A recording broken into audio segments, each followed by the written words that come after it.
coração cantando aleluia, aleluia. E em meu coração não se envergonhe, cante essa canção, pois sei que há fôlego nesses pulmões. Vamos, louve ao Senhor. E em meu coração não se envergonhe, cante essa canção, pois sei que há fôlego nesses pulmões. Vamos, louve ao Senhor.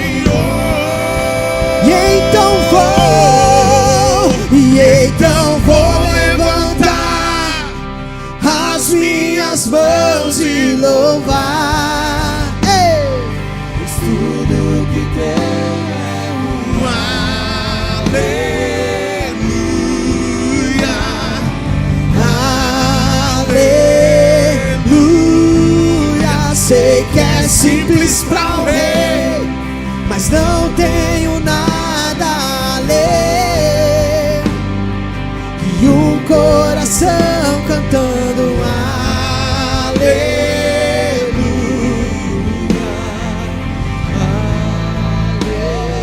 aleluia. Você pode fechar os seus olhos, mesmo sentado, levante suas mãos aos céus.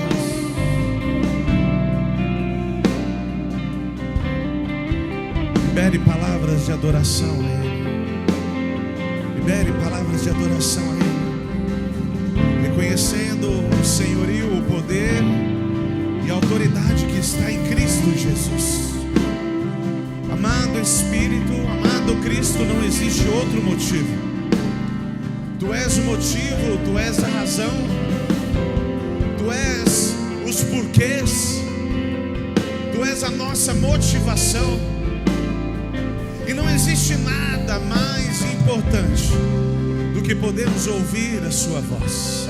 Ah, como é bom podermos chamá-lo de nosso Pai. Isso nos traz, ó Deus, uma certeza de um cuidado.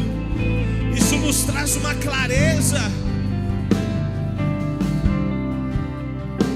de que nós podemos crer, nós podemos acreditar, porque o nosso Pai não nos deixa só. Amado Espírito, nós queremos render a Ti toda adoração, não apenas com aquilo que temos, mas sim com aquilo que somos. Amado Cristo, Tu és a nossa vida. Nós Te amamos, doce Espírito. Nós Te amamos, doce Espírito. Nós Te amamos, doce Espírito. Nós Te amamos, doce Espírito. Nós Te amamos, doce Espírito. Reconhecemos que ninguém é maior que o Senhor neste lugar. E a nós foi dado a vida. A nós foi dado a vida. A vida que tragou a morte, que nem mesmo a morte pôde pará-la. Obrigado, Jesus, que essa vida está em mim. Por isso existem motivos.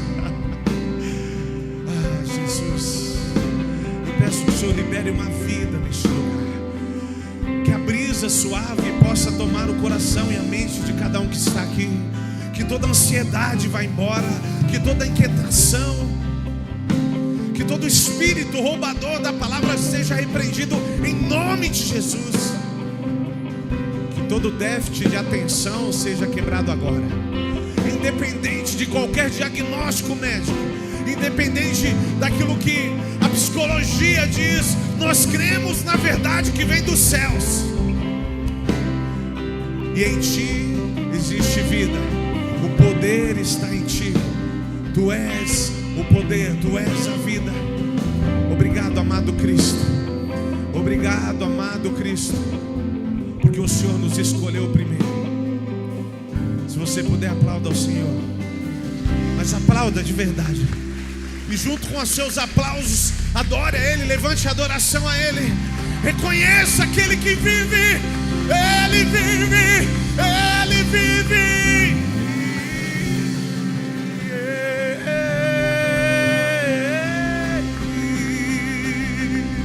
Santo, Santo, Santo é o Senhor Deus Todo-Poderoso. Boa noite a todos. Graça e paz. Quem está feliz com Jesus aqui? Vamos lá de novo. Quem está feliz com Jesus? Glória a Deus. O Senhor é bom e o seu amor dura para sempre. Nós temos vivido dias sobrenaturais, amém, gente? Quem estava aqui ontem, levanta a mão. Rapaz, ontem a gente não bebeu, foi no copo não. Ontem foi, bebemos na garrafa, não foi, gente? O bar do Joel estava aberto ontem. Foi sobrenatural o que Deus fez aqui.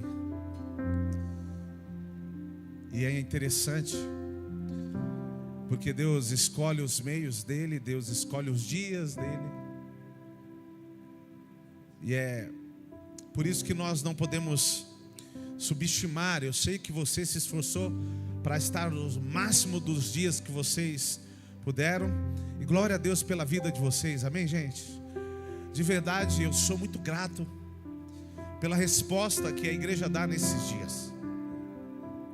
Porque são 7 dias, 8 dias consecutivos ali. Eu sei que isso exige mais de você financeiramente, isso exige mais de você emocionalmente, às vezes fisicamente. Mas eu queria que nós aplaudíssemos ao Senhor por cada um que esteve aqui nesses dias.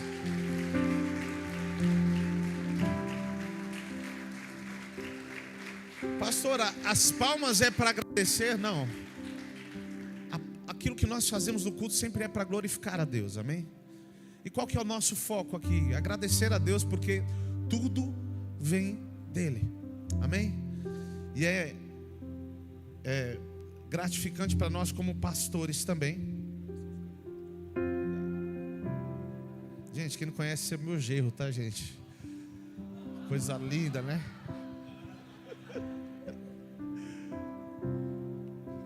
Tá bom, já foi demais, né? Chega. E é gratificante, sabe? Você vê as pessoas se esforçando.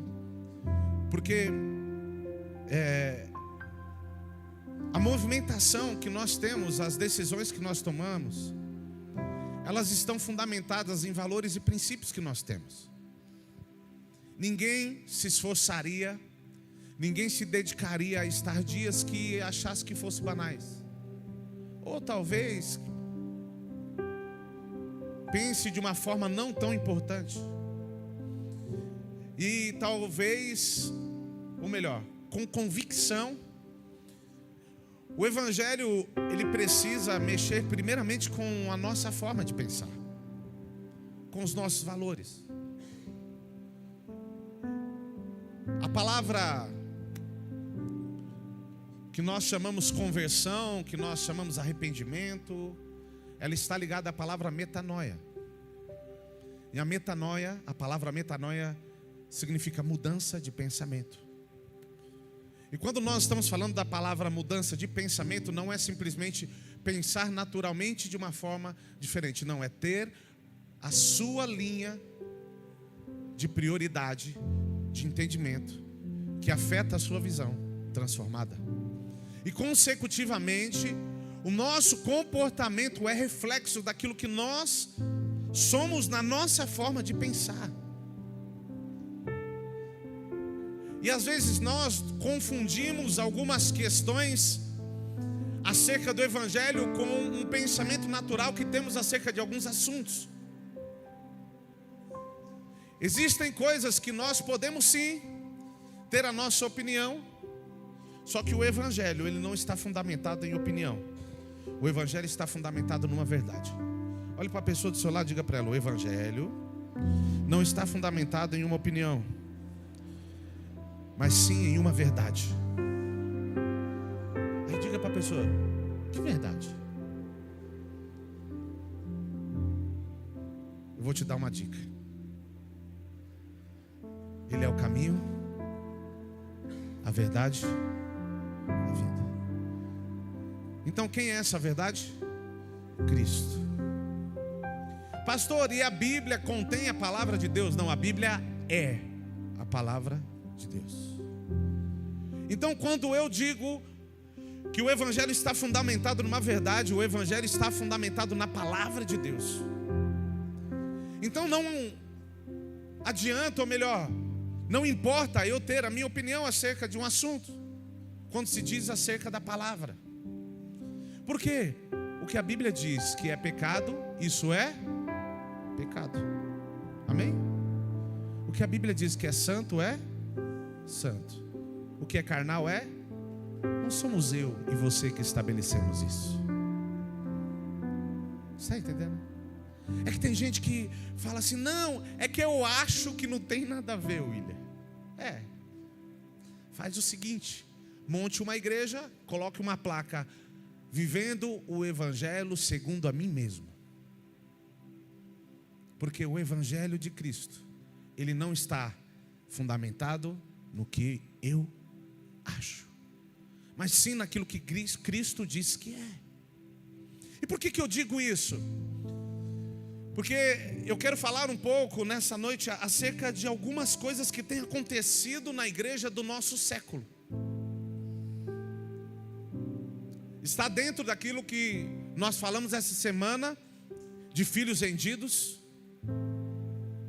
E não tem como nós falarmos de igreja, nós não podemos falar de um modelo de igreja, primeiro, sem falar de Cristo, e segundo, falarmos de uma movimentação de uma igreja que aconteceu em Atos dos Apóstolos. Alguém aqui já ouviu falar da igreja de Atos dos Apóstolos? Sim ou não? Se você não ouviu, você vai ouvir hoje. Abra sua Bíblia no capítulo 2 de Atos.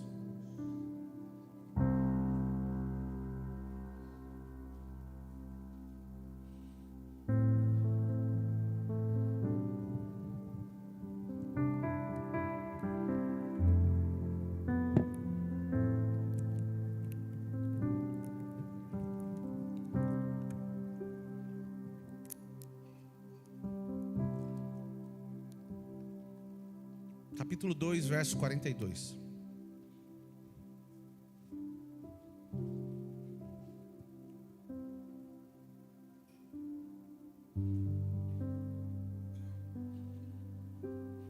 Eu confesso para vocês que toda vez que nós vamos ter ceia, eu fico na expectativa do que vai estar aqui. A Priscila todas as vezes se preocupa em fazer uma decoração e tudo fica muito bonito, sim ou não, gente? Então vamos aplaudir o Senhor pela vida da Priscila também, gente?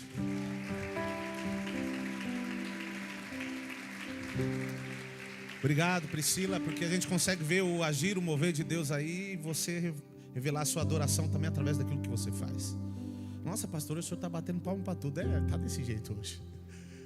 Capítulo 2, verso 42, diz assim: e perseveravam na doutrina dos apóstolos, e na comunhão, e no partir do pão, e nas orações. Vamos lá.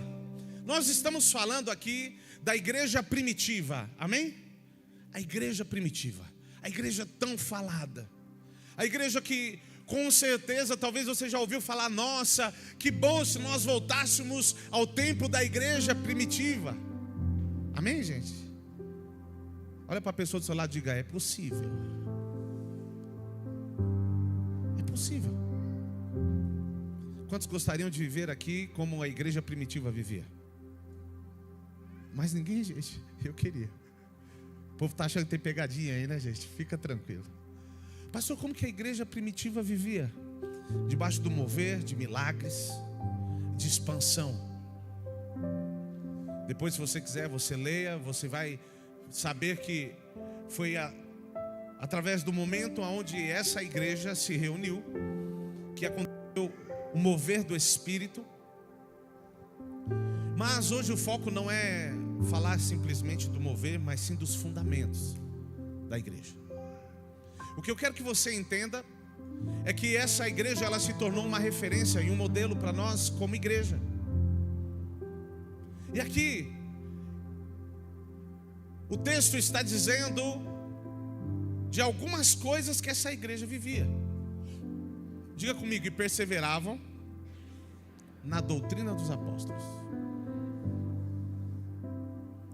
A palavra perseverança significa persistir, se manter firme, não desistir.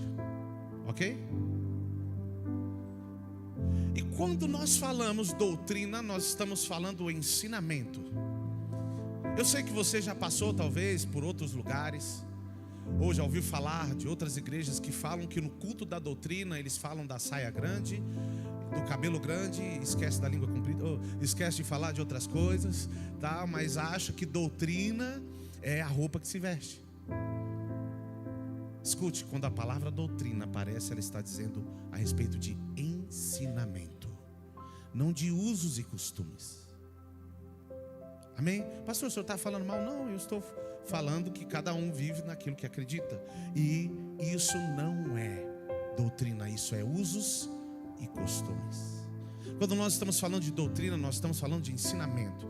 E nós estamos falando de doutrina dos apóstolos, nós estamos falando dos ensinamentos dos apóstolos que estavam fundamentados naquilo que Cristo Jesus tinha ensinado. Então eles se mantinham firmes, algumas versões dizem unânimes, num ensinamento só. A linguagem deles era uma só. Eles falavam a mesma coisa. Lembrando que nós estamos falando acerca da igreja primitiva.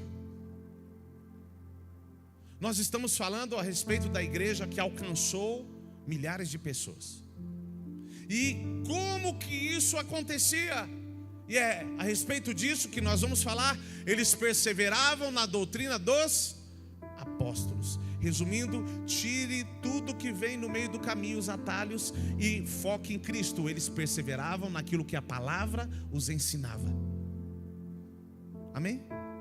Eles estavam firmes naquilo que eles eram ensinados acerca de Cristo, acerca da Bíblia que eles tinham, que era o Pentateuco, acerca de tudo que eles tinham ouvido falar a respeito de Jesus. Eles perseveravam, eles se mantinham firmes. E depois existia outra coisa que eles também faziam. E perseveravam na doutrina. Perseveravam é a palavra predominante, ok? Então, perseveravam na doutrina, perseveravam na comunhão,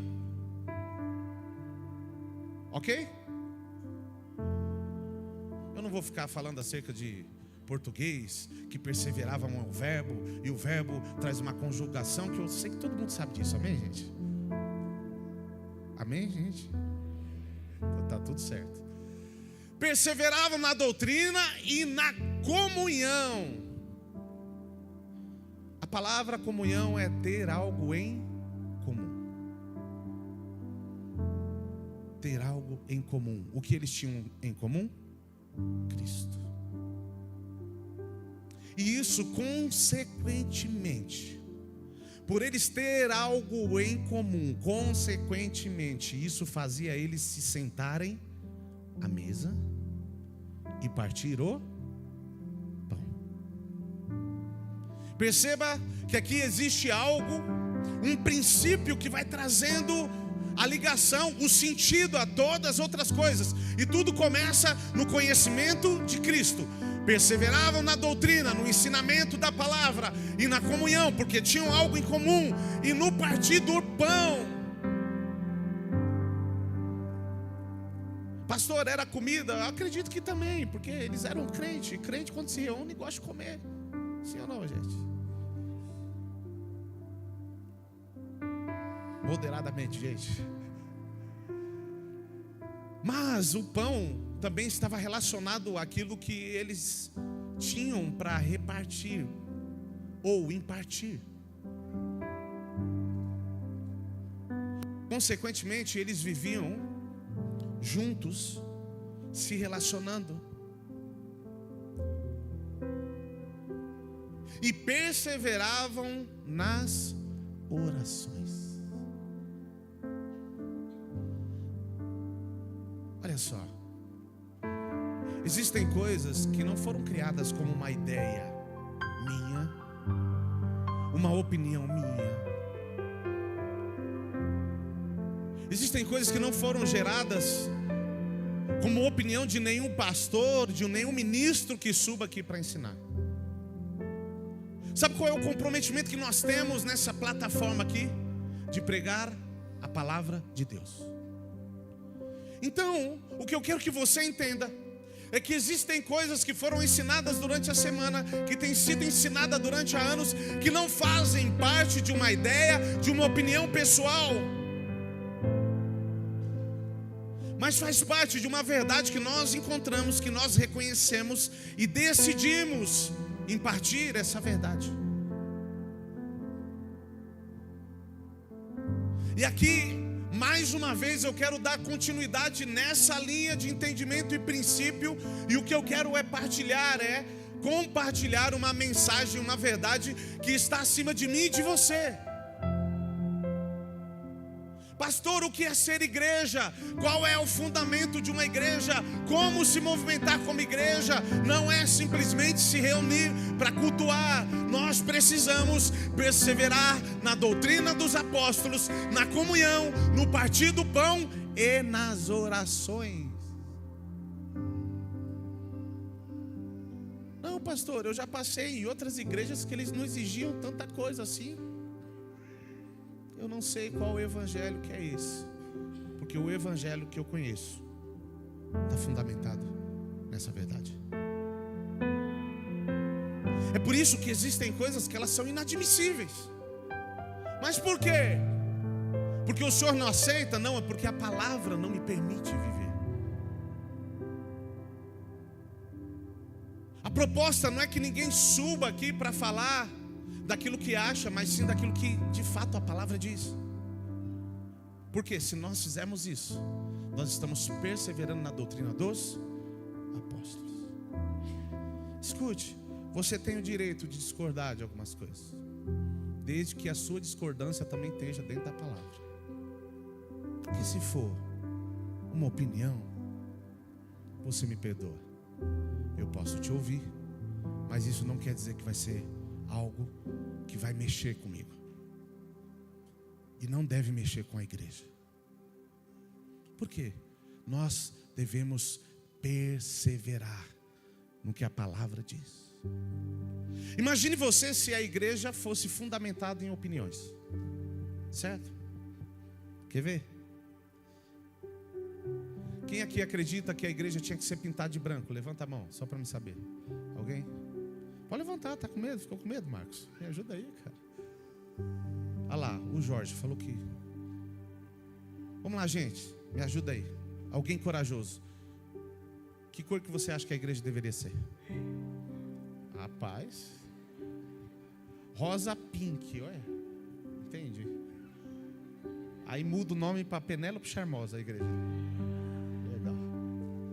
O que mais, gente? Bege, olha lá, o begezinho. O que mais, gente? Imagine se o dia de pintar a igreja nós fizéssemos um formulário lá, no grupo da igreja, não é formulário, né? Como que chama? Uma enquete. Obrigado, gente, eu ainda estou me atualizando ainda. Uma enquete. Imagina o que ia virar. Ou melhor, vamos fazer o seguinte, vai. Semana que vem nós vamos mudar a cor da igreja, certo? Você vai trazer uma lata de tinta da cor que você acha que tem que pintar. E eu vou dar um espaço na parede para você pintar. O que vocês acham? Hã? Aí a gente tira a placa e coloca Igreja Arco-Íris. Melhor não, né? Deixa quieto. Pastor, isso é predominante? Não, mas é um exemplo que eu estou dando. Imagine se nós fôssemos nos movimentar como igreja baseado na opinião que cada um tem. Primeiro, nós não teríamos uma verdade absoluta. Segundo, nós caminharíamos para agradar as pessoas. E o evangelho não está fundamentado em agradar ninguém. Se é duro para você isso, eu não vou nem te pedir perdão, porque não tem nada a ver comigo. O evangelho não veio para te deixar no mesmo lugar. Cristo não não quer que você viva a mesma vida. Ele veio para transformar a minha e a sua vida. Se fosse para ficar do jeito que estava, nós não precisaríamos de Cristo. E não existe nenhum evangelho fora de Cristo. Paulo diz que se o evangelho que está sendo pregado está fora de Cristo, esse evangelho é anátema, maldito. Então a nossa preocupação como igreja, o nosso desafio tem que ser se manter na doutrina, no ensinamento da palavra, perseverando no que a palavra diz. Consequentemente, nós teremos algo em comum. Sabe por quê? Quando você começa a se relacionar com a palavra, quando você começa a se relacionar com Ele, uma vida é gerada dentro de você. Essa vida começa a crescer, criar forma.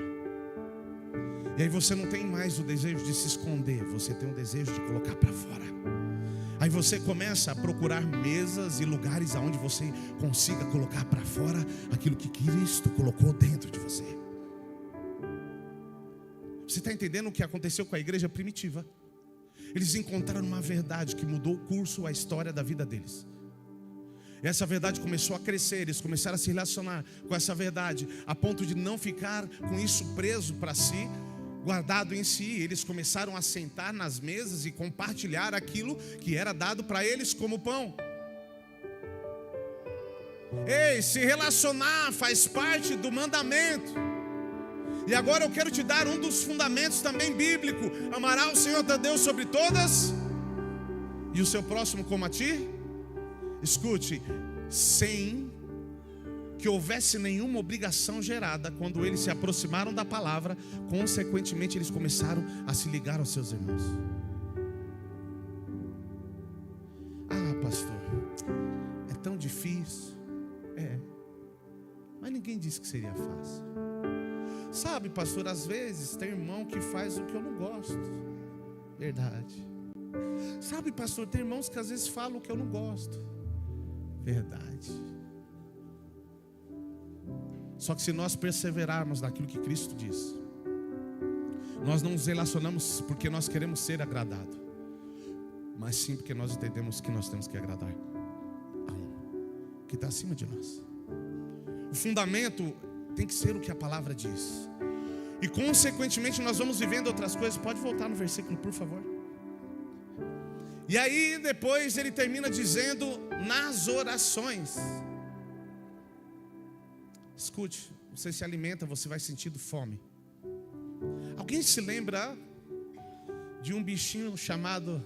Eu não gosto de falar essas coisas porque tem gente que fala que eu sou velho, gente. Eu não sou velho, sou novo ainda, amém, gente? Quem diz amém aí? Pelo menos para deixar o feliz, né? Alguém se lembra do Tamagotchi? O Léo riu, você riu, né, Léo? Se lembra, Moisés? Tamo junto, gente. Gente, não é que nós somos velhos, nós temos história para contar, é diferente. Tamagotchi, alguém se lembra? Levanta a mão, só para me saber. Parulha, você lembra assim? Você tá... Hã? Não era um desenho, era um bichinho virtual. Aí você ganhava o bichinho virtual, tinha hora para dar comida. Lembrou, né, Zé? Hã? Como? Pou. Hoje é o Pou, tá vendo, gente? Já atualizou o nome, é o Pou. Tinha hora para descansar, lembra? Se você não cuidasse dele, o que acontecia? Fala para a pessoa do seu lado assim: Cristo te deu a vida, você precisa alimentar, você precisa entrar no descanso, para que essa vida não morra.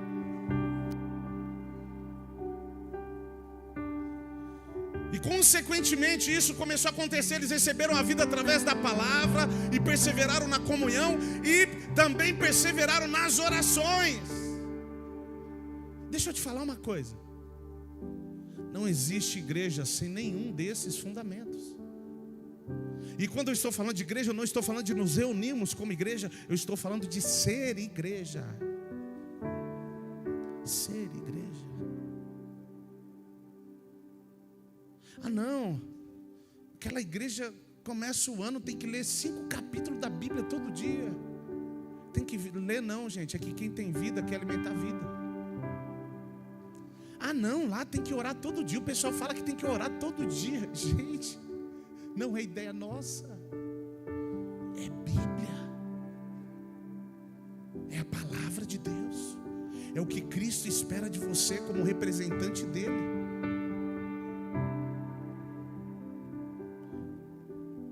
E nas orações, esses eram o fundamento de uma igreja. Só que tem um problema. Tudo isso às vezes tem sido deixado de lado como igreja, nós pessoalmente. Versículo 43. Eu queria que você lesse comigo esse versículo juntos. 1, 2, 3. E em toda...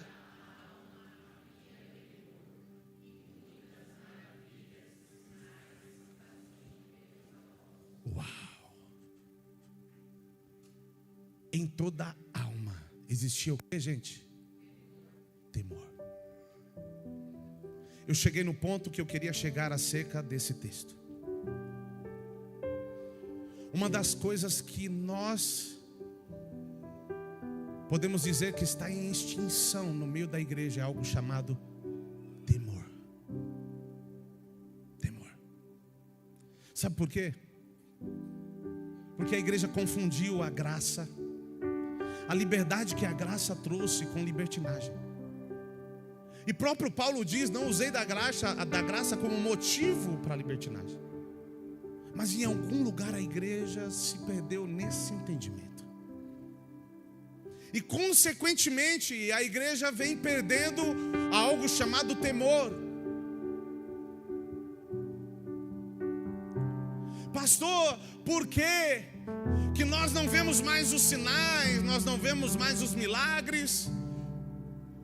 Porque de uma forma inconsequente nós temos quebrado princípios como igreja. Perceba que os sinais eles acompanhavam, eles vieram depois de princípios e valores que foram gerados em uma igreja, um entendimento. E nos evangelhos a Bíblia diz exatamente isso: os sinais seguirão aos que crerem. Só que perceba que os valores da igreja foram invertidos, as pessoas vêm atrás dos sinais. E detalhe, se os sinais não acontecerem, elas vão para outra igreja, porque agora a igreja virou fast food, virou mercado. Eu vou lá, naquela igreja eles pregam sobre prosperidade, hoje eu preciso de prosperidade, vou passar na prateleira da prosperidade, coloco prosperidade aqui. Não, lá na tarde da bênção e fulano de tal tem libertação, eu preciso de libertação. A igreja se tornou um fast food. Só que o problema é, esse não é o fundamento da igreja. O fundamento da igreja é Cristo. E tudo começou na perseverança da doutrina dos apóstolos, no que eles ensinavam acerca de Cristo. Pastor, eu não posso viver os sinais. Sim, eu não quero anular os sinais. Só que os sinais eles se tornaram a consequência de algo que foi sendo gerado no coração daquela igreja. Existem coisas na nossa vida que vão ser consequência de decisões e de valores que são estabelecidos em nós.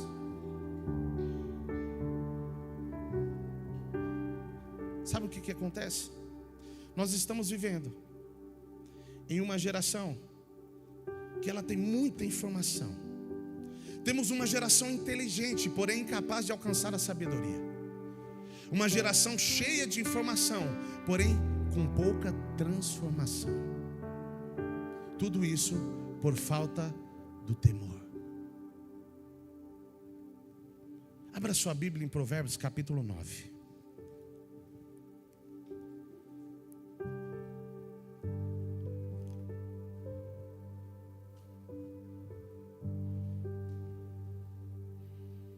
Provérbios capítulo 9.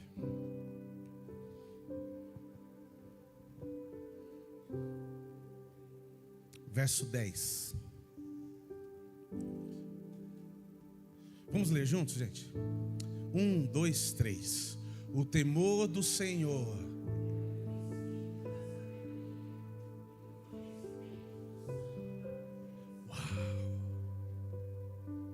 Quem acessa o temor consegue adquirir sabedoria. Escute, sabedoria é diferente de inteligência. Nós temos uma geração muito inteligente, porque ela tem acesso a muitas informações.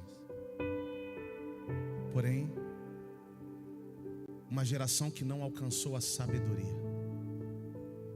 Por quê? A informação roubou o temor.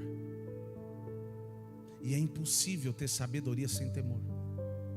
Abra no capítulo 1 de Provérbios, verso 7.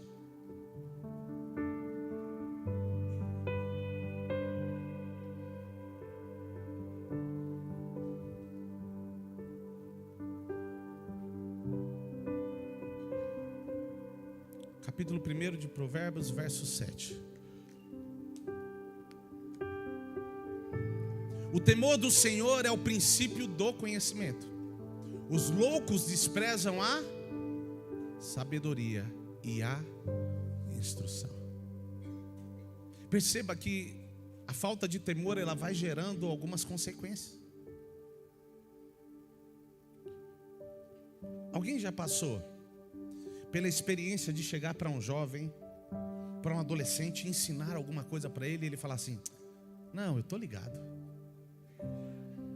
Já passou, gente?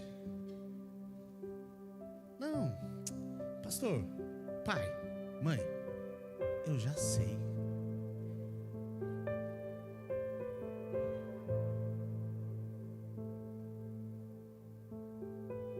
Por quê? Porque o conhecimento que eles receberam impede eles de entender que através da submissão o temor é manifestado, e através da submissão alcança-se sabedoria. O conhecimento, de alguma forma, ele quer anular aquilo que é espiritual. Qual que é o problema da geração? Quando eu digo a geração, não estou falando dos mais novos, eu estou falando da nossa geração. Porque existem coisas que estão se perdendo ainda para nós que estamos vindo ou trazendo outra geração junto. Algumas coisas estão sendo naturalizadas porque nós estamos ouvindo alguns assuntos que naturalizam, estamos conhecendo algumas coisas que tornam normal algumas coisas. Consequentemente, o conhecimento está roubando o temor. Consequentemente, a igreja está vivendo de uma forma desordenada, inconsequente. Porque afinal, estamos na graça, né? Só que é importante que nós entendamos que quando nós começamos a caminhar por aquilo que nós acreditamos, que nós achamos, nós estamos anulando a verdade de Cristo. E quando eu me submeto à verdade da palavra, eu estou entrando num caminho de temor. A geração que nós estamos vivendo, ela não consegue mais viver debaixo do temor, porque o conhecimento roubou o lugar.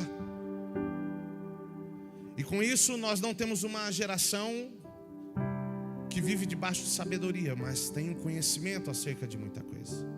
Porém, o conhecimento tem sido o caminho da destruição.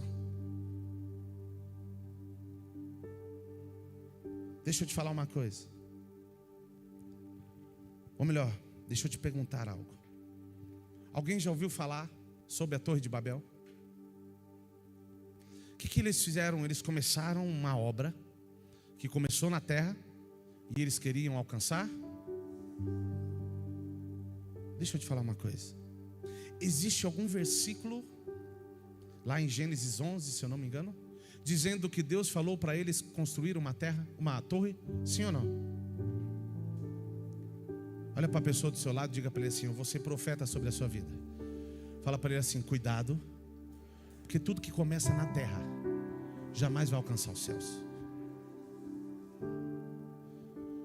Tudo que começa na terra, se o projeto, o fundamento foi começado, se iniciou na terra, jamais vai chegar aos céus. Como assim? Aquilo que Deus espera que nós demos para Ele, a forma que Ele espera que nós vivamos, tem que começar de lá para cá. É Ele dizendo como é, não eu achando que fabrico algo aqui para chegar até lá. E aí, de uma forma natural, nós queremos viver o que é sobrenatural. Baseado num conhecimento natural, anulamos o temor. Perdemos, a igreja perde o temor. Alguém se lembra de Ananias e Safira? O que aconteceu? Eles mentiram acerca da venda da propriedade, sim ou não? Foi no período dessa igreja aí. Sabe o que aconteceu com eles? Diga, morreu. Morreu. Foi. Sabe por quê? Onde existe muita vida de Deus, onde existe muita verdade de Deus, o padrão não baixa, o padrão sobe. E eu não estou falando de regra, eu estou falando de consciência. Quando você recebe um temor dentro do seu coração, um entendimento de quem Cristo é, o seu comportamento não muda na igreja. Aonde você está, você não consegue mais ser o mesmo. Imagine que nós estamos aqui sentados, eu e mais 2 pessoas, falando de assuntos aleatórios, fora da igreja. Eu posso falar sobre qualquer coisa? Eu posso usar qualquer linguagem? Não. Sabe por quê? Porque não se trata de um ambiente que eu estou, se trata de alguém que eu me tornei baseado no que eu ouvi, ou numa verdade que eu encontrei.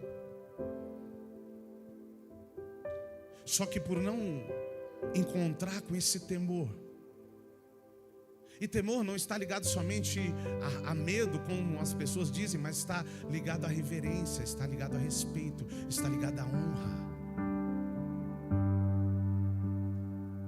O temor te faz fazer o que é certo, mesmo não estando na frente de quem te ensinou o que é certo.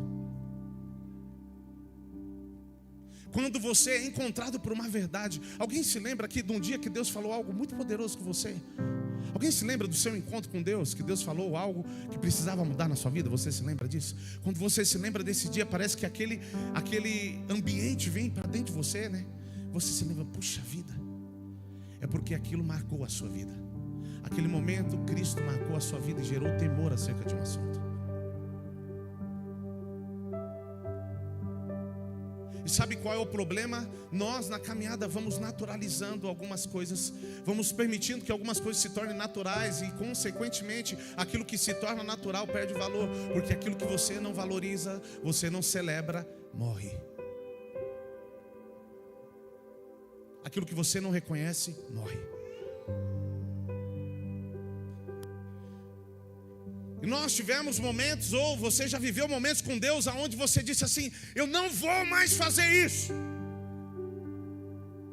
Ah não, agora eu vou fazer isso todo dia. Se livrando do que era errado e decidindo fazer o que é certo. E quando você estava debaixo daquele temor, não é que você estava numa emoção, não. Você estava debaixo de uma dimensão espiritual, algo marcou a sua vida. O temor foi gerado em você. Só que por não alimentar aquela verdade, o temor vai se perdendo. E quando não existe mais temor, não existe mais honra, não existe mais respeito, não existe mais reverência. Consequentemente, num ambiente onde ele não é reverenciado, ele não se manifesta. E às vezes nós saímos da nossa casa querendo trazer apenas o nosso corpo a um ambiente onde vai ter um culto, mas não participamos de um culto. E já temos a desculpa para isso. Não, pastor, eu adoro a Deus do meu jeito. E ninguém me critica. É do seu jeito? É para você que a gente está fazendo culto? Você está entendendo como está equivocado o nosso entendimento acerca de igreja? Eu vou te explicar como algumas pessoas se comportavam quando o culto era para Jesus. Foi poderoso demais quando a Joane abriu o culto. A gente está na fiação, como diz os crentes. Ok? Entende essa linguagem? O Zeu está em todas. Estamos no mesmo espírito. Melhorou ou não? Porque testificou. Esse texto está ali também no esboço. Quando aquela mulher reconheceu quem Jesus era, ela não ficou pensando assim, não precisa disso não, acho que se eu só me ajoelhar, tá bom. Não, eu posso ficar de longe aqui e só reconhecer. A Bíblia diz que ela se prostrou, quebrou o seu perfume caro. Ei, o padrão quem estabeleceu não somos eu e você.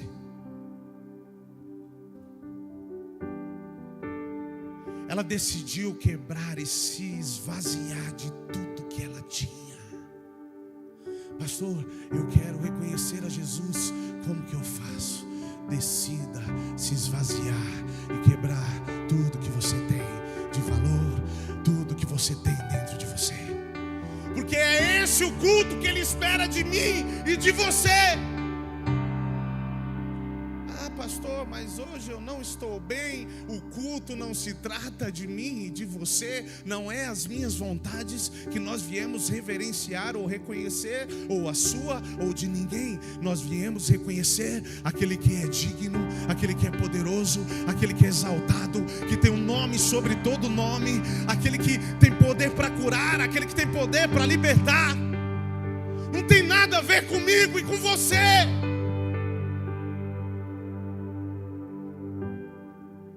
E quando nós estamos falando acerca de uma verdade que está ligado à palavra de Deus, não importa como eu me sinta,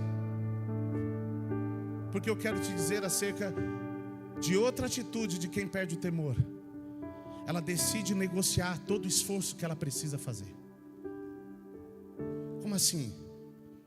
Não, hoje eu não vou orar, hoje eu não vou ler, hoje eu não vou para o culto, porque Deus entende. Deus entende. Sabe, nós reverenciamos às vezes muito mais ambientes naturais do que os espirituais. Você já ouviu falar que existiram audiências que duraram mais de 10, 12, 15 horas, 20 horas? Já ouviram falar ou não? E aí, tá certo, gente? Sim ou não? Sim ou não? Sim, são assuntos sérios, não são? E por que você reclama em ficar em 3 horas no culto?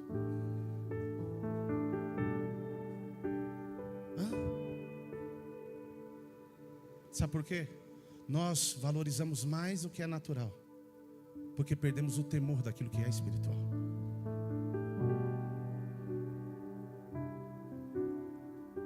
Sem que nós percebamos, algumas coisas vão se perdendo. No meio de uma audiência, é permitido alguém se levantar e falar assim: eu tenho uma opinião sobre isso, gente? Sim ou não? Lá é um ambiente sério, sim ou não? Lá pode usar celular, gente? Pode? Alguém participou de uma audiência há pouco tempo atrás, ou já participou de uma? Só para me saber. Pode? Não pode. Pode? Não pode.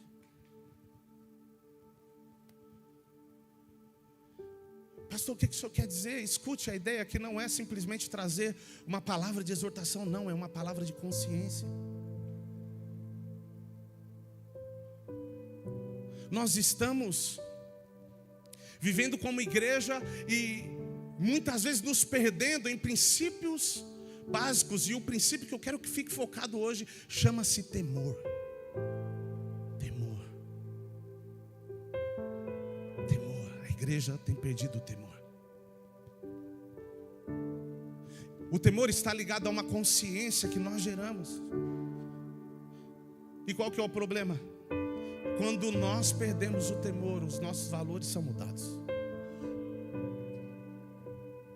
Deixa eu te falar uma coisa. É a igreja que pediu para você colocar Cristo como prioridade? Sim ou não? Pode falar a verdade. É a igreja que pediu para você colocar Cristo como uma prioridade? Sim ou não? Não. Eu vou te mostrar isso. Abra sua Bíblia em Mateus capítulo 6.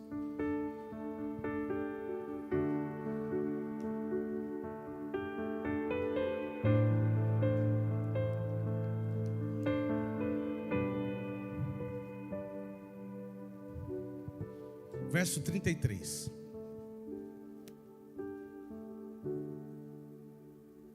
Vamos ler todo mundo junto.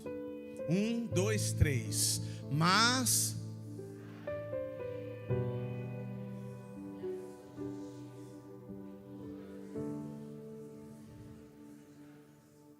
uau. Sou eu, gente. Ah não, o pastor é muito chato. Sou eu que sou chato. Sabe, o desafio que nós temos é de viver uma verdade acima daquilo que nós pensamos. E o texto diz: buscar em primeiro lugar o reino de Deus e a sua justiça. Esse é um texto que tem muita coisa aqui poderosa. Outro dia a gente fala sobre isso, mas quando diz acerca de justiça, existem muitas coisas a serem reveladas. Isso aqui é outro texto, Colossenses capítulo 3, verso 2.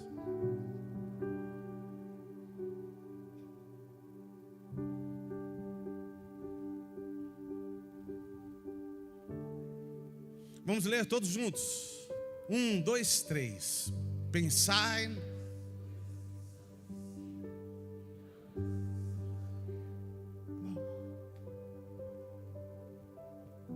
Alguém está vendo o Evangelho segundo a Cleito, capítulo 2, verso 5? É isso ou não?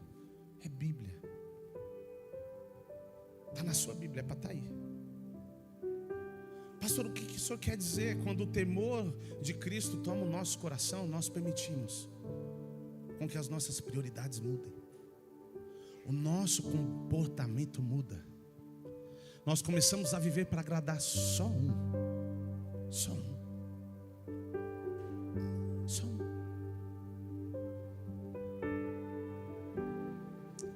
Abra sua Bíblia em Lucas capítulo 23, verso 32.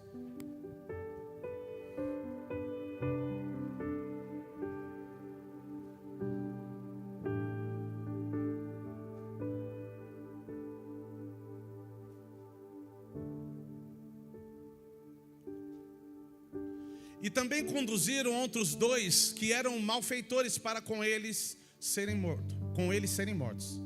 E quando chegaram ao lugar chamado a Caveira, ali o crucificaram. E aos malfeitores, um à direita e o outro à esquerda. Ele dizia: Jesus, Pai, perdoa-lhes porque não sabem o que fazem. E repartiram as suas vestes e lançaram sortes.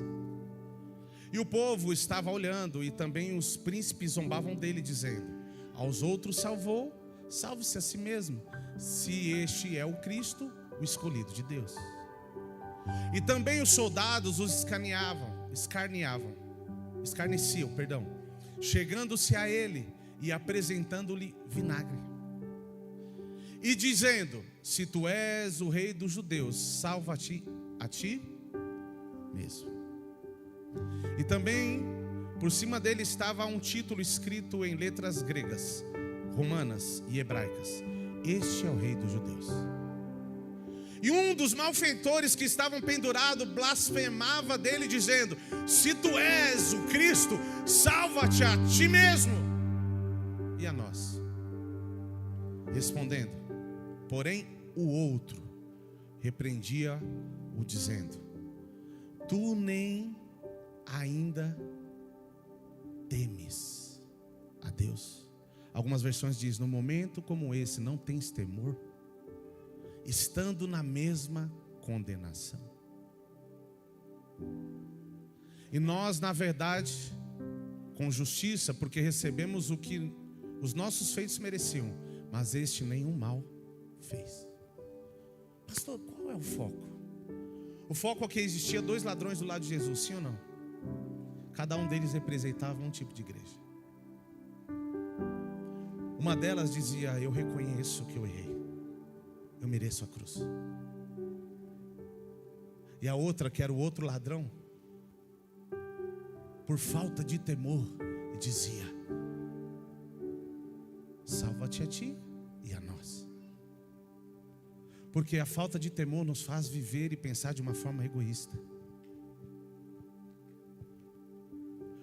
A falta de temor impediu com que esse homem recebesse o que o outro ladrão recebeu.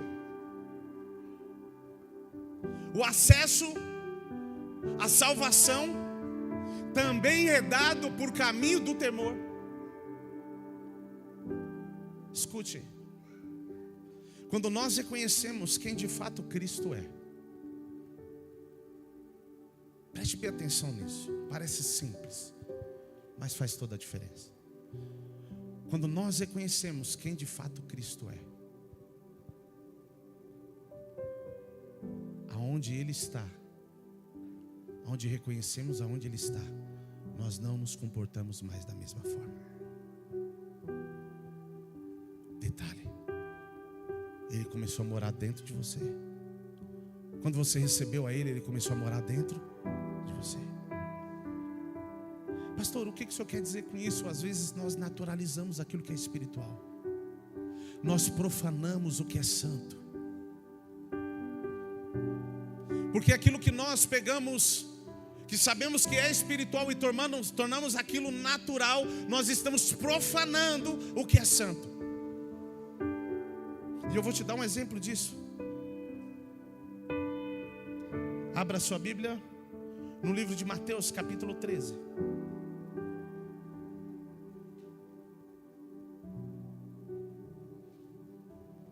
Nós já estamos encerrando. Uau, glória. Vamos lá. Mateus capítulo 13, verso 55. Não é este o filho do carpinteiro? E não se chama sua mãe Maria e teus irmãos Tiago, José e Simão e Judas? E não estão entre nós todas as suas irmãs? De onde lhe veio, pois, tudo isso? E escandalizavam-se nele. Jesus, porém, lhe disse: não há profeta sem honra, a não ser na sua pátria e na sua casa. Continua. Vamos ler esse versículo todos juntos, que é importante. 1, 2, 3. E não fez...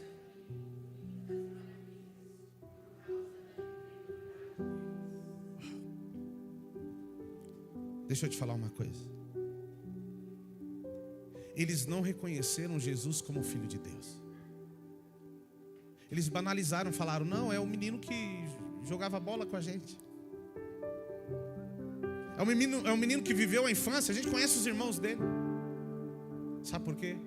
Eles só conseguiam ver Jesus, eles não conseguiam ver o Cristo. Eles só conseguiam ver o Filho de Maria, eles não conseguiam ver o Filho de Deus. Quando nós nos acostumamos com algumas coisas, nós perdemos o temor e aí nós começamos a deixar de ver algumas coisas como espiritual. E quando nós deixamos de ver como espiritual, nós começamos a naturalizar e banalizar.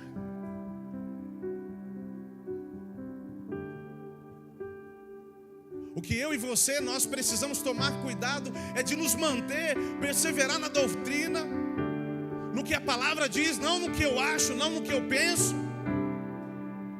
Porque quando nós começamos a naturalizar a nossa caminhada com Deus, nós esquecemos de reverenciar, de honrar e de reconhecer quem de fato Ele é. E às vezes estamos num culto onde todas as canções estão voltadas para Ele, onde tudo que nós estamos fazendo está voltado para Ele, e nós estamos simplesmente viajando na maionese. Todo mundo entende isso?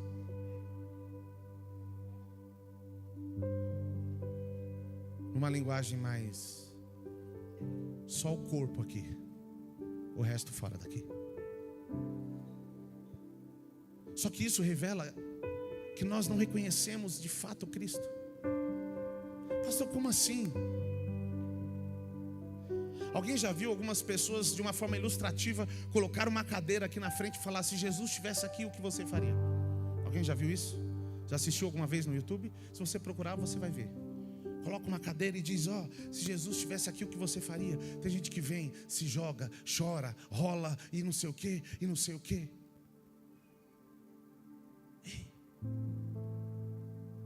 Ele já está aí. Você está esperando uma cadeira. Nós estamos esperando acontecer algo externo para nós nos movermos. Ei, o externo é movido por aquilo que acontece aqui dentro.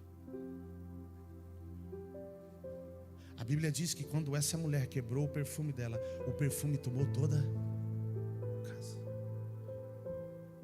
Pastor, como assim? Não tem como você quebrar um perfume e ele não tomar o ambiente. Já quebrou algum perfume na sua casa lá? Fica impregnado aquele cheiro, né? Ei, quando nós quebramos o perfume diante de Jesus, o ambiente começa a mudar. Aí não é porque o ministro acertou a música, não. É porque o perfume que ele está quebrando se junta com o seu, se junta com o do seu irmão do seu lado. E o perfume começa a tomar o ambiente. E aí você começa a entender que essa verdade precisa mais. E você diz: não, o que eu estou fazendo é muito pouco. O que eu tenho entregue é muito pouco. Então o perfume só não resolve. Agora eu vou começar a chorar. Eu vou começar a enxugar as lágrimas com os meus cabelos.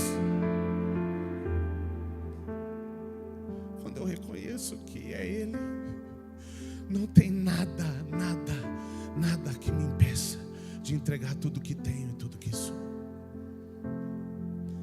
Mas por faltar temor, por nós acharmos que esse lugar é um lugar onde nós estamos reunidos para conversar, para brincar, tudo isso faz parte, mas tem o seu tempo, tem o seu lugar, tem a sua hora. Quando nós entramos aqui e falamos: levante as suas mãos, nós estamos falando: vamos juntos reconhecer aquele que é digno.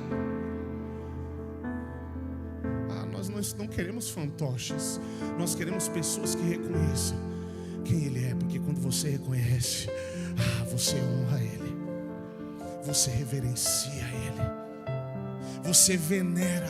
Essa palavra venerar é muito poderosa. Você não consegue venerar alguém sem você reconhecer. Nosso comportamento, quando nós nos reunimos, precisa ser diferente. Nós precisamos nos expressar. Pastor, mas eu tenho vergonha. Ei, não se trata de você, se trata de quem você quer reconhecer. Não precisa disso. Quem disse? Quem foi que disse? O parâmetro para mim é a palavra. A palavra diz que os magos, quando chegaram até Jesus, eles se prostraram. Porque quem reconhece o rei decide se comportar e reverenciar alguém como de fato ele é. Aparentemente uma criança, para todos uma criança,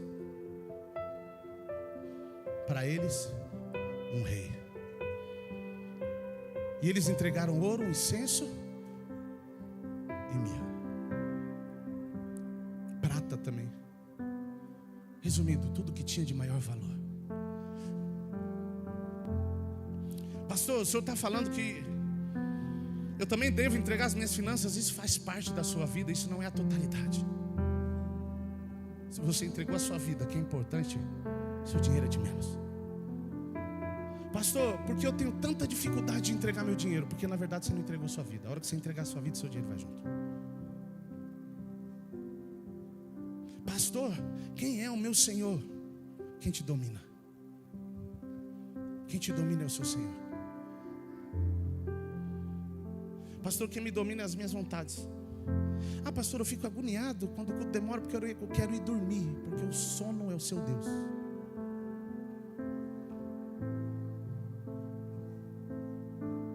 Ah, pastor, credo, o senhor está sendo radical. A Bíblia diz que nós devemos orar quando, gente? Quando, gente? Nos dias de culto. É isso? A Bíblia diz orar sem. A Bíblia diz que Jesus, Filho de Deus, numa madrugada estava buscando o Pai, sim ou não? E ele foi até os discípulos, eles estavam orando. Não, eles estavam dormindo. E Jesus disse para eles: vocês não conseguem ficar comigo uma hora. Eles já estavam um tempo com Jesus suficiente para naturalizar. Porque quem reconhece não naturaliza. Quem honra não naturaliza. Porque quando você naturaliza aquilo que é espiritual, você está profanando isso.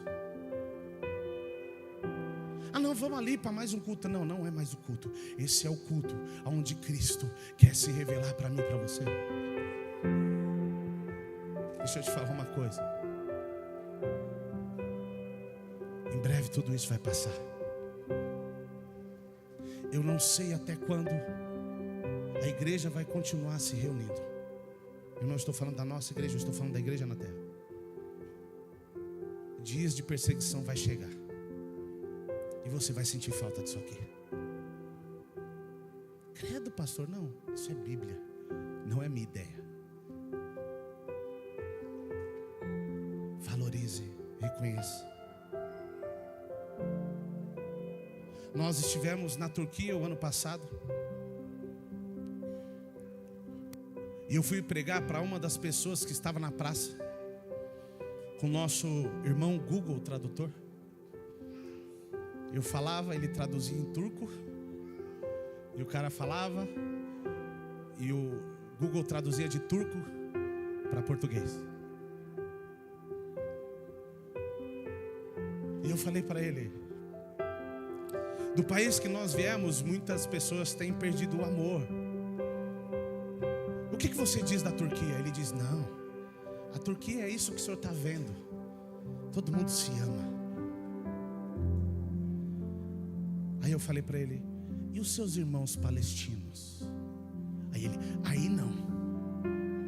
Aí você está entrando em um assunto muito sério para nós. Eu falei: escute, o amor não tem fronteiras.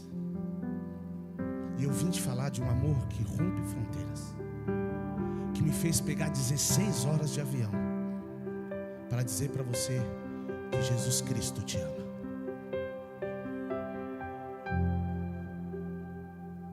Sabe o que ele falou para mim? Admiro a sua coragem, a sua devoção e a sua paixão, porque eu vejo ela em seus olhos. Mas sai de perto de mim, porque senão te denuncio. Porque eu não quero ouvir falar sobre isso. Pastor, o que o senhor quer dizer? Tem gente que não está disposto ou não experimentou o amor que você experimentou. Ou melhor, talvez nós estamos ignorando um amor que quer ser revelado. Pastor, por que ele agiu dessa forma? Porque ele já reverencia outro Deus. Ele era muçulmano. E sabe o que os muçulmanos fazem pela religião deles? Eles têm coragem de amarrar uma bomba no corpo deles e morrer pela verdade que eles têm.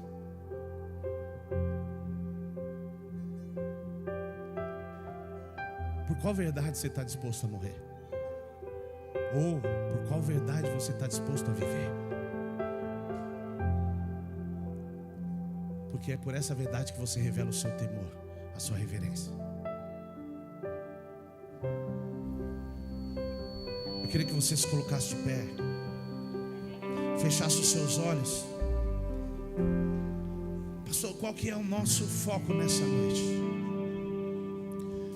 É que o Espírito Santo possa gerar esse entendimento, esse temor seja despertado em nós. Que ao acordar amanhã você se preocupe em dizer: eu preciso alimentar essa vida. Um temor, sabe, que não faz você procrastinar, protelar. Tem coisa que você já disse que ia mudar muitas vezes, mas o temor ainda não tomou seu coração. Porque quando o temor dos céus toma o seu coração, a sabedoria alcança você. E aí você para de calcular e pensar de uma forma racional. Porque a sabedoria, a palavra diz que a sabedoria é loucura para os homens. É por isso que às vezes o pessoal fala: ah, você é beato, ah, você é muito religioso. Agora vocês foram 8 dias para a igreja, filho. A gente canta que quer viver todos os dias na casa dele. Oh, meu Deus. Está na hora de nós começarmos a viver o que nós falamos. Está na hora de parar de brincar de igreja e se tornar igreja. Dizer: Jesus, eu não quero mais profanar o ambiente onde o Senhor está. Eu não quero mais profanar a sua morada, que sou eu. Não, eu quero reverenciar, eu quero adorar ao Senhor. Pastor, toda vez eu tenho que me prostrar? Não sei. Você só não pode ficar indiferente. Você só não pode ficar catando mosca. Porque não é possível que em alguns ambientes tão poderosos, carregados da presença, você não consiga ver, você não consiga experimentar. E se por algum motivo você não consegue, você deve se prostrar. Talvez para romper o seu eu, o seu ego, e poder experimentar do temor dos céus. Feche os seus olhos. Fale com Deus nessa noite. Fale com o Pai. Digo desta canção, só Tu és Senhor. Digo do meu louvor, só Tu és Senhor. Digo da minha vida, Tu és Senhor. Ó, eu sou Teu.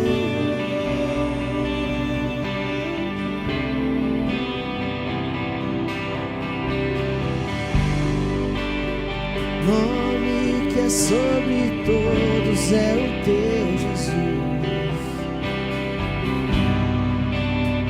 Fonte da salvação, só Tu és, Jesus.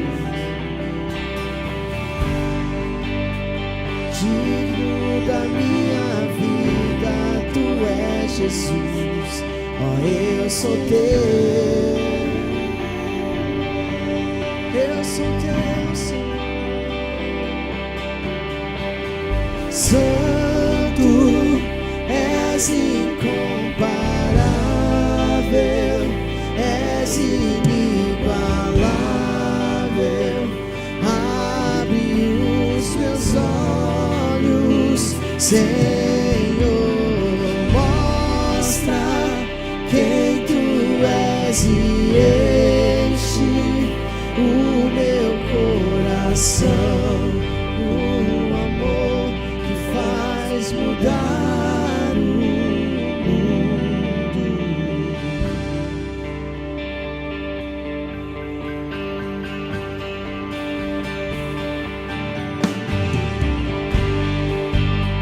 Digno desta canção, só Tu és, Jesus. Digno do meu louvor, só Tu és, Jesus. Digno da minha vida, Tu és, Jesus. Ah, eu sou Teu. Eu sou Teu. Nome que é sobre todos é o Teu, Jesus. Fonte da salvação, só Tu és, Jesus. Digno da minha vida, vida, tu és Jesus. Oh, eu sou teu, eu sou teu, santo, santo, és incomparável, és inigualável. Abre os meus olhos, Senhor, e mostra quem tu és, e enche o meu coração. O amor faz mudar.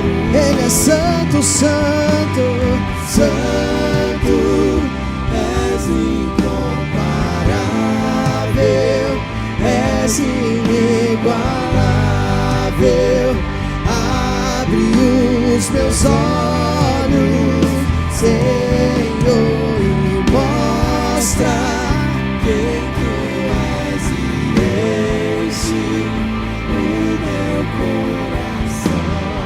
O amor que faz mudar. E eu vou construir minha vida em ti.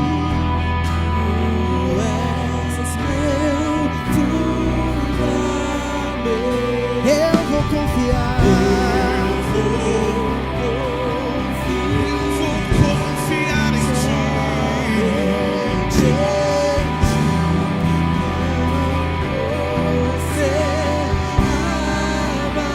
Eu vou construir, Senhor. Eu vou construir minha vida em ti. Meu fundamento, eu vou confiar somente em ti.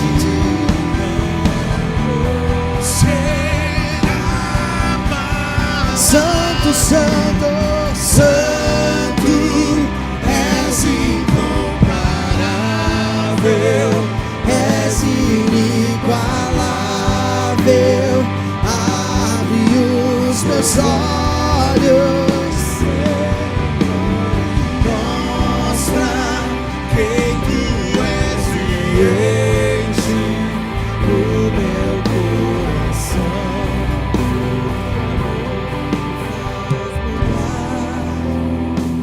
com os olhos fechados. Você agora não vai cantar nenhuma canção. Você vai se expressar, se comportar como você acredita. Se você acredita que a vida dele está em você, que ele está nesse lugar, faça o que é devido, o que você acredita que deve ser feito para honrar ele. Vamos, vamos. Não espere nada, não espere uma canção.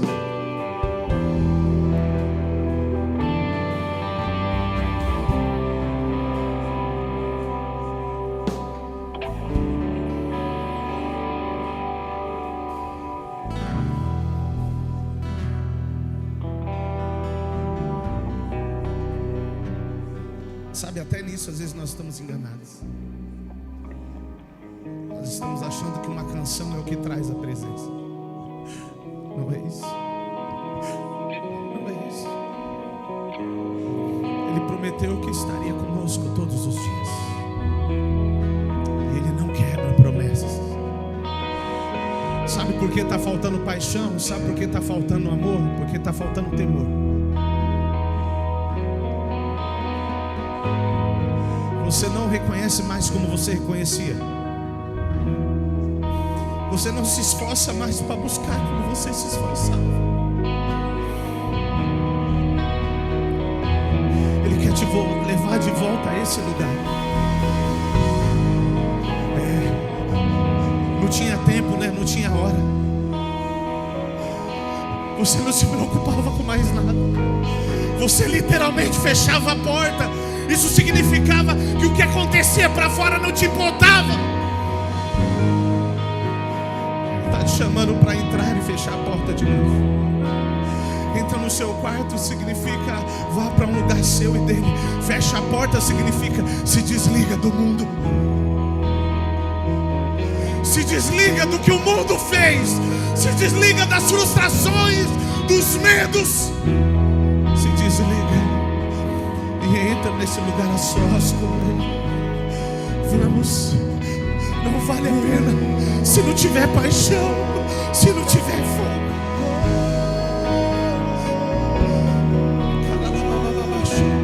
Aonde estão as Marias? Aonde estão as Marias? Aonde estão os Zaqueus dispostos a subirem na árvore?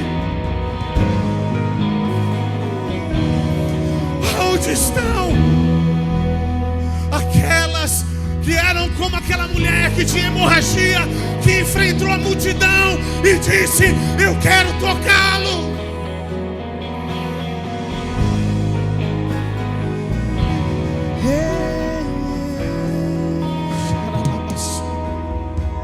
Não sei o que viu em mim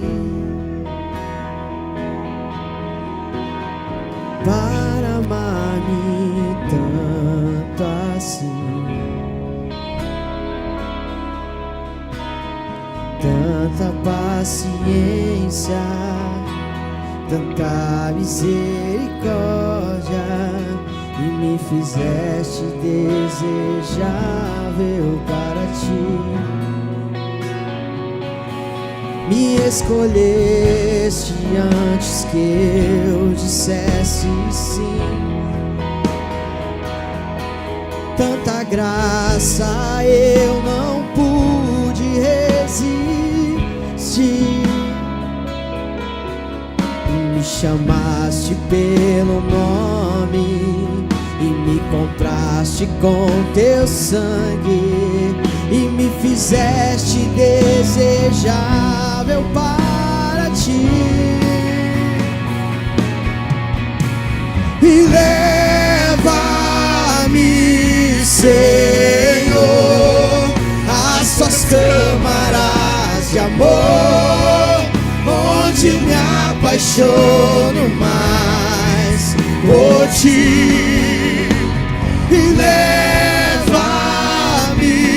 Senhor, dentro do teu coração, eu encontro meu lugar em ti. E leva-me, Senhor, às suas câmaras de amor, onde me apaixono mais por ti. Leva-me, Senhor, dentro do teu coração, e eu encontro meu lugar em ti.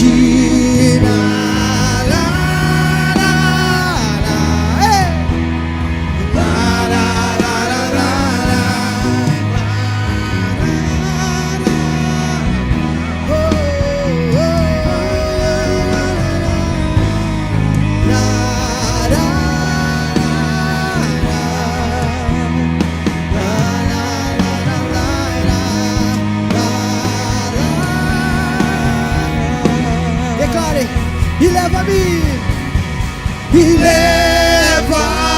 leva-me, Senhor, às tuas câmaras de amor, onde eu me apaixono mais por ti. E leva-me, Senhor, dentro do teu coração, eu encontro meu lugar em ti.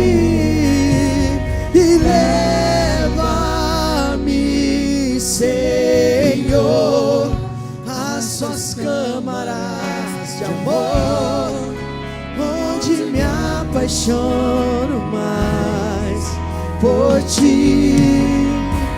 e leva-me, Senhor, dentro do teu coração. Eu encontro meu lugar em ti.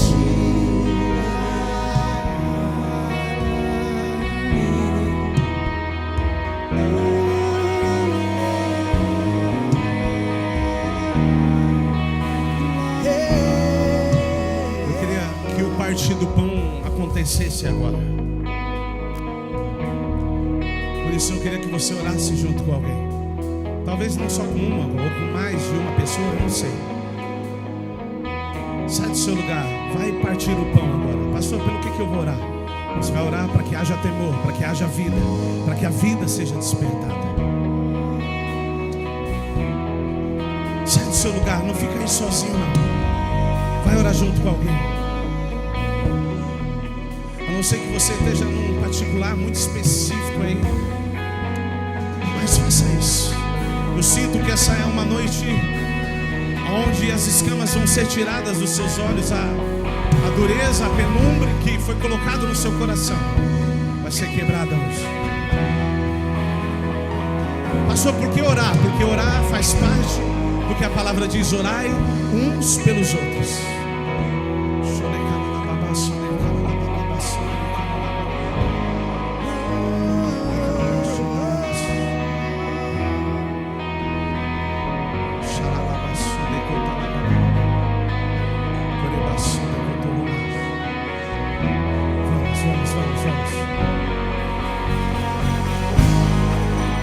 Perceba uma movimentação espiritual acontecendo.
Arrumamos a casa, perfumamos ela toda, preparamos a mesa.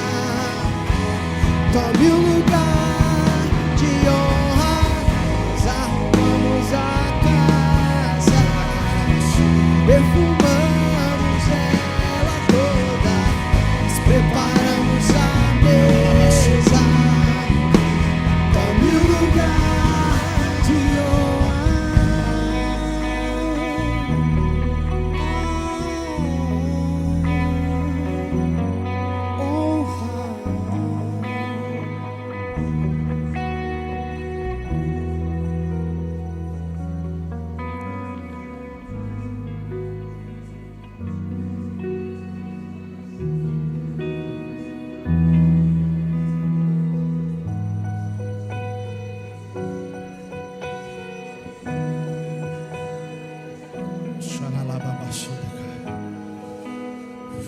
Espírito Santo, amado Espírito, toca a vida desses homens, dessas mulheres agora. Agora eu te peço em nome de Jesus, em nome de Jesus, em nome de Jesus, em nome de Jesus Cristo. Muda agora pensamentos agora, Deus. Quebra sofismas, quebra fortalezas.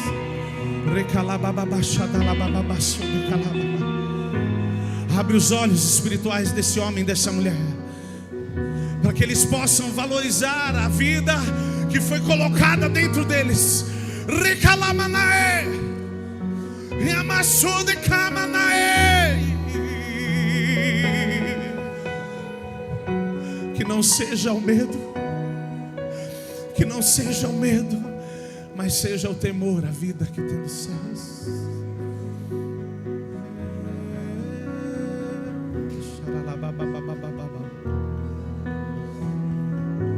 Traz de volta a sede, traz de volta a postura correta, traz de volta o entendimento correto.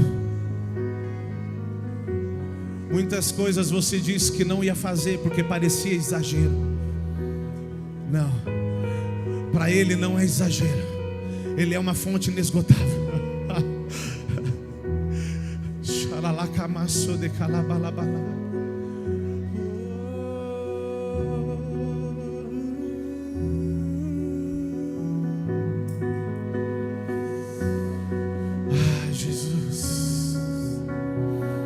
Eu sinto a sua vida fluindo neste lugar. Eu sinto a sua vida fluindo neste lugar. Ele está neste lugar. Ele está neste lugar. A vida dele é notória. Obrigado, amado Cristo.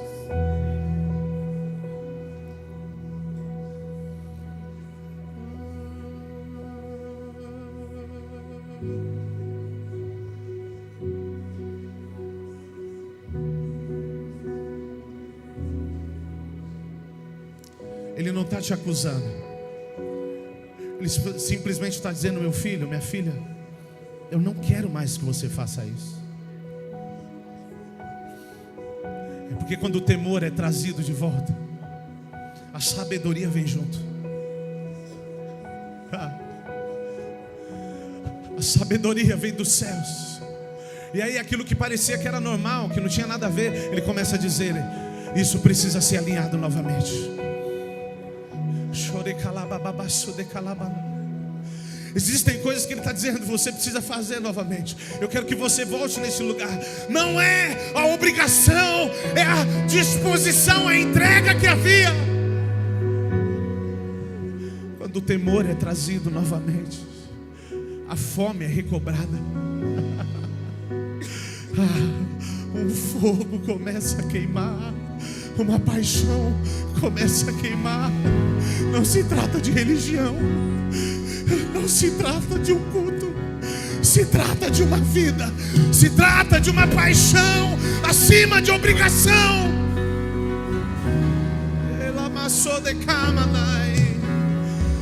Não existe hora, não existe distância. Tudo que você quer é agradar a Ele, é agradar a Ele. Vamos, se é isso que você deseja. Se você já orou com alguém, levante suas mãos para os céus e diga: Jesus, eu quero esse lugar, eu quero essa vida, eu desejo essa vida, eu desejo essa vida.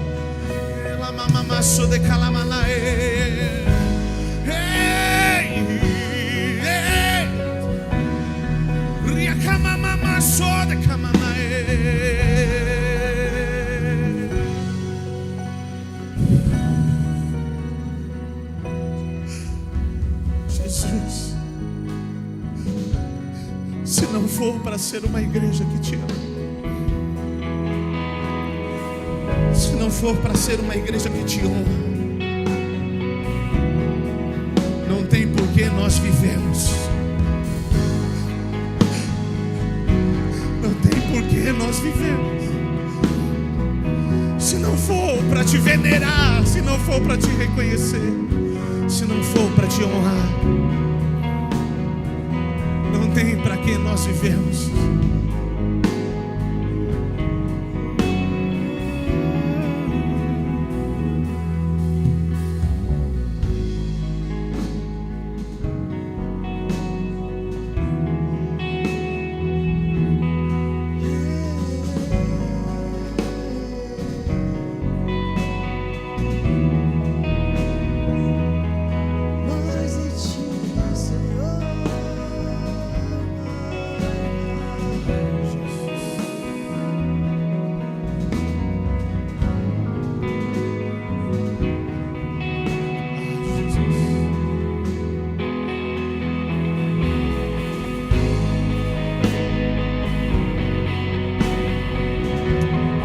Jesus. Que presença gloriosa. Presença sobrenatural. Convença-nos. Convença-nos.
Seus olhos são como fogo, em sua boca uma espada, está vestido com manto de sangue.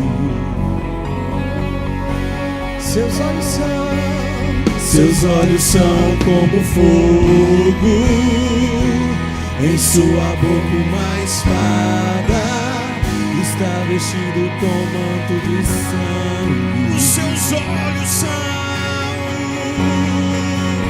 Seus olhos são como fogo, em sua boca uma espada, está vestido com manto de sangue. Manto de sangue. Só teu nome, e só teu nome é doce como mel. Só teu nome, doce, doce, doce. Só teu nome é doce como mel.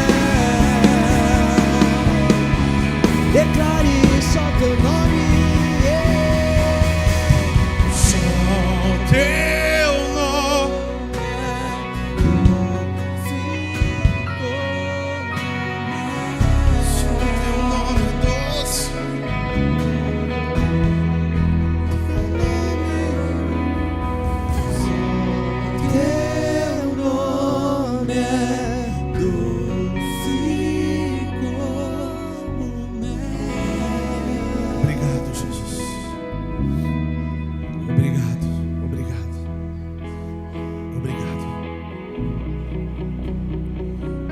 doce tão sublime, tão majestoso, tão poderoso, decidiu amar alguém como eu.